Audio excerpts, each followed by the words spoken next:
Hello, बच्चों और question is here the final proof of DNA as genetic material came from the experiments of. देखिए, actuality में genetic material के बारे में जो कंफर्मेशन हुआ एक्सपेरिमेंट हुआ था डीएनए वर्सेज प्रोटीन के बीच में। प्रोटीन का बेसिक कंपोनेंट सल्फर होता है, आइसोटोपिक सल्फर यूज की गई, और डीएनए का बेसिक कंपोनेंट फॉस्फेट होता है और फॉस्फेट 32 यूज किया गया, और इनका कल्चर करके बैक्टीरियोफेज डेवलप किए गए। और ये जो बैक्टीरियोफेज है डेवलप हुए और फिर इनका अटैक किस पे करवाया गया? ई कोलाई बैक्टीरिया पर करवाया गया। जब ई कोलाई बैक्टीरिया पर इसका अटैक करवाया गया और ई कोलाई का जब हमने एनालिसिस किया तो इसके अंदर फॉस्फेट 32 यानी कि जो डीएनए का कंपोनेंट है वो हमें मिला, जबकि सल्फर 35 हमें यहाँ पे नहीं देखने को मिली, और यहाँ से इसी बेस पर प्रोटीन को रिजेक्ट कर दिया गया।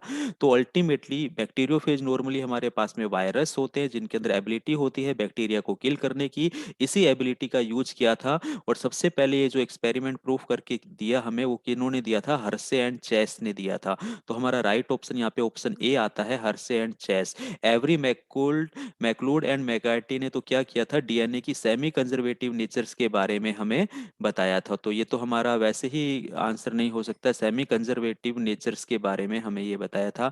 ग्रिफिथ की एक बात करें तो इन्होंने तो हमें क्या दिया था? ट्रांसफॉर्मिंग प्रिंसिपल्स दिया था, जो बताया था कि कुछ ना कुछ मटेरियल एक ऑर्गेनिज्म से अलग ऑर्गेनिजम्स के अंदर जाता है। हरगोविंद खुराना तो आर्टिफिशियल एमिनो एसिड की सिंथेसाइज की, या फिर हम बात करें कॉम्प्लीमेंट्री डीएनए सीक्वेंस बनाया। तो बाकी सब ऑप्शन हमारे गलत जाते हैं। ऑप्शन ए हमारा यहाँ पर क्या है? बिल्कुल राइट आंसर है।